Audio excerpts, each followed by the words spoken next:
je me vois tomber au sol. Je me souviens gratter le sol pour essayer de m'enfuir. Et puis le souffle qui se coupe. Et je savais que c'était fini.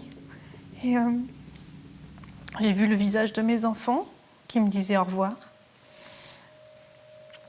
Et une voix qui me disait si tu veux qu'il te lâche, fais comme si tu étais morte. Isabelle a 39 ans. Il y a 2 ans, elle a vécu la pire journée de sa vie. Pourtant, tout avait commencé comme dans un conte de fées. J'avais rencontré le prince charmant, je savais, c'était lui. C'était encore tout beau, où il me promettait plein de choses, où j'étais la plus belle, et on allait faire notre vie ensemble et mourir ensemble. Il ne pouvait pas me faire de mal, c'est pas possible, c'était l'homme de ma vie. Il me disait qu'il s'occuperait de moi. C'était un vrai prince charmant. Ah ouais. Le conte de fées, voilà, je l'avais rencontré, la princesse, la plus belle. Mais pour Isabelle, le conte de fées s'est vite transformé en cauchemar. Tout a commencé quand elle est tombée enceinte de son premier enfant. Forcément, les grossesses ont fait que j'ai pris du poids. T'es grosse, tu ressembles à rien, t'es moche. Voilà. T'as de la chance d'être tombée sur moi. Et ça, vous le croyez? Bien sûr que je le croyais. De toute manière, j'avais qu'une chose en tête, c'est quand est-ce que je vais reprendre un coup. Des humiliations auxquelles, selon elle, ont succédé les coups. Isabelle était perdue et n'a pas compris la spirale dans laquelle elle s'enfonçait. Ça a commencé par m'attraper par le bras et me mettre au sol. Donc ça a commencé, ma fille, elle avait pas un mois. Et il m'a fait tomber au sol avec elle dans les bras. Et puis après, plusieurs fois, ça a continué. Et puis après, ça allait crescendo, une petite claque, une grosse claque, coup de pied dans le ventre, un coup de poing. Ensuite, on m'a tabassé et puis voilà. C'est monté petit à petit pour plus s'arrêter. Pour moi, en fait, je disais toujours que c'était un ange et que de temps en temps, il changeait, ça devenait un monstre, mais qui revenait tout de suite un ange. Et en fait, c'est pas ça. En fait, c'était un monstre qui, de temps en temps, mettait un visage d'ange. Et là, ça change tout. Les coups ont laissé plus d'une fois Isabelle au sol. Son corps meurtri aurait dû souffrir le martyre. Pourtant, la jeune femme ne s'en souvient pas. Les spécialistes appellent ça une sidération psychique. Ce mécanisme mis en place par le cerveau permet de disjoncter le circuit émotionnel et d'entraîner une anesthésie physique. J'étais complètement hors de mon corps. Je regardais la télé. Et tous les coups, j'ai jamais senti aucune souffrance. J'ai jamais eu mal. Il m'a cassé le nez, j'avais du sang partout, mes enfants étaient couverts de sang. La seule chose que je me souvienne, c'est me voir, être debout et m'asseoir. Parce que je pense que la douleur avait été tellement forte que ça m'a coupé les jambes. Mais la seule chose, c'est que je me vois tomber au sol et je vois mes enfants pleins de sang. Et à ce moment-là, je me dis, mais d'où il vient ce sang? Donc je me touche et je vois que j'ai la main couverte de sang. Mais aucune douleur. Les coups, Isabelle n'aurait jamais pu les prévoir. La violence de son compagnon ne semblait suivre aucune logique. Il frappait quand bon lui semblait. Et là, c'était un coup de poing. Vous savez pourquoi? Non, et le problème, c'est que je pourrais même pas vous dire les raisons parce que c'était tellement pour des futilités que pour moi, j'ai même pas... C'était pour tout et pour rien. Pour lui, j'avais toujours fait quelque chose de mal. Mais ça pouvait être un regard. Donc si je le regardais trop droit dans les yeux, c'est que je lui tenais tête. Donc je le cherchais. Si je passais devant lui et que je le regardais pas, je regardais au sol, c'est que je l'ignorais. Donc je le diminuais. Ça pouvait être parce qu'une fois je suis partie acheter du lait aux enfants et qu'il n'a pas pu finir les travaux, donc son enduit a séché, donc c'était de ma faute si l'enduit avait séché. Donc voilà. Une fois le riz était trop cuit, donc au lieu de le manger, j'ai donné au chien, donc j'ai gâché la nourriture. Voilà, c'était vraiment tout et n'importe quoi. Pendant des années, Isabelle a donc subi les coups, jusqu'au drame. Le 28 juillet 2012, elle a cru mourir sous les coups de son compagnon. Ce jour-là, une dispute éclate dans le couple. Isabelle veut partir de chez elle. Donc là, il s'est mis devant la porte du couloir en me disant « je te laisserai pas partir ». Donc c'est là où je lui ai dit « mais là, tu sais quoi, je suis tellement à bout que je te dirai rien, je te toucherai même pas. Comme ça, il peut se passer quoi qu'il arrive, on pourra pas dire que c'est de ma faute ». Et il m'a répondu t'inquiète pas, ce soir je vais pas te frapper, je vais juste t'endormir.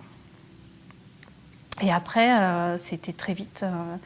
J'ai pas encore tous les souvenirs qui reviennent. Tout ce que je me souviens, c'est de sentir un bras, le sentir derrière moi, avec un bras qui me serre le cou. Et je me vois tomber au sol. Je me souviens gratter le sol pour essayer de m'enfuir. Et puis le souffle qui se coupe. Et je savais que c'était fini.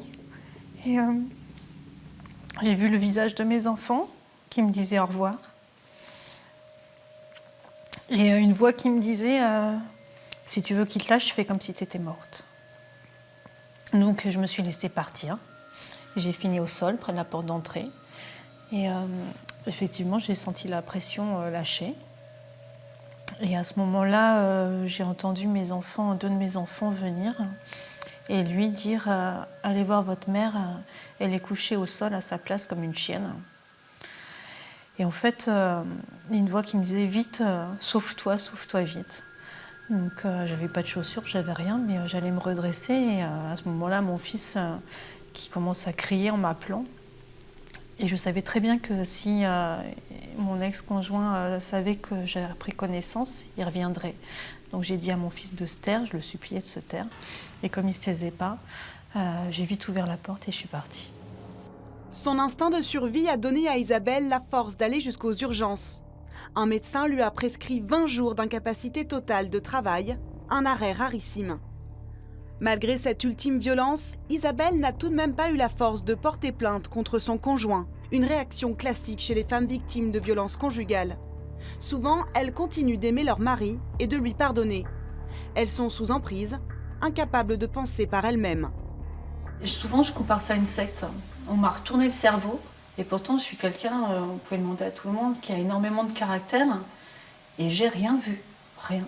Parce qu'il y avait encore cette emprise où je voyais l'homme qui était malade, mais qui m'aimait, qui n'avait jamais voulu me faire de mal. Sauf que maintenant que je suis plus dans cette emprise, je vois l'homme qui m'a fait du mal, et qui en fait a mis 5 ans à me détruire. Moralement, il m'a complètement détruite. Donc là, maintenant, revoir des photos de lui, c'est quelque chose que vous ne pouvez pas faire? Non, c'est pas possible.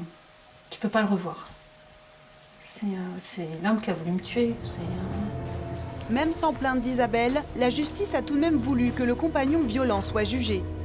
Mais sans le témoignage d'Isabelle, il a écopé de 2 ans de prison avec sursis. Aujourd'hui, le couple est séparé. Isabelle a la garde de ses 5 enfants. Donc là, on est où? Alors là, c'est la chambre de mes filles. Alors, pour le moment, il y a la petite, la 4e et le 5e qui dorment là, tous les deux ensemble. Vous avez combien d'enfants alors? Donc j'ai 5 enfants, donc 5 ans, 4 ans, 3 ans, 2 ans et 1 an. Un tous les ans. 5 enfants en 5 ans. Difficile dans ces conditions de reprendre un travail et une vie sociale. Effectivement, moi avec 5 enfants, mais j'étais bloquée à la maison, 5 enfants en bas âge en plus. Généralement, j'en avais 2 en même temps qui ne marchaient pas. Donc à pas pouvoir bouger, et puis du matin au soir à m'en occuper. La nuit à me lever pour leur donner le biberon et m'en occuper aussi. Donc voilà, fatiguée et envie de rien. Et puis oui, j'étais bloquée à la maison. J'étais encore une fois de plus son objet. J'étais la maman qui devait s'occuper de ses enfants. Et je ne devais pas être une femme. Aujourd'hui, 2 ans après les faits, et maintenant qu'elle est libérée de son ex-compagnon, Isabelle veut porter plainte pour les violences qu'elle a subies. Mais l'affaire étant déjà jugée, sa seule possibilité, c'est d'essayer d'apporter des faits nouveaux. Dans l'attente d'une réponse de la justice, son seul soutien, c'est Evelyne, une travailleuse sociale devenue son amie.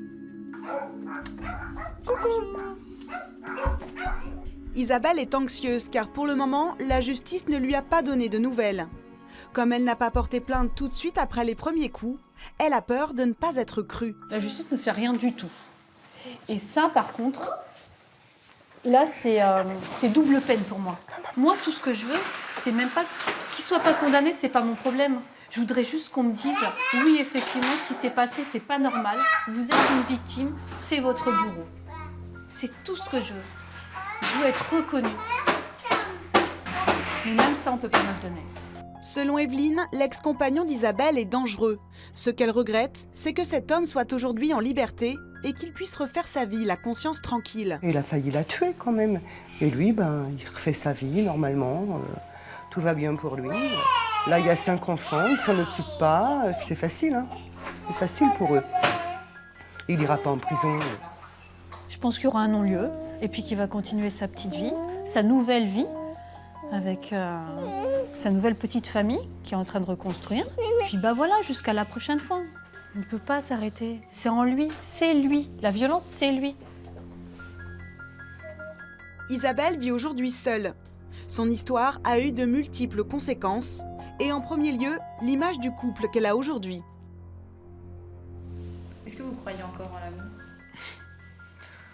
Pour les autres, peut-être. Mais pour moi, là, c'est même pas une question que je me pose. J'ai plein d'autres choses à faire. J'ai plein d'autres choses à vivre. Donc ça, pour vous, vous avez fait une croix dessus? Oui, oui. Vous pensez pas que vous méritez d'être heureuse? J'ai longtemps pensé que je ne méritais pas d'être heureuse. Et maintenant, je pense que je mérite d'être heureuse avec mes enfants. Que avec vos enfants? Et que j'ai pas besoin d'homme pour être heureuse.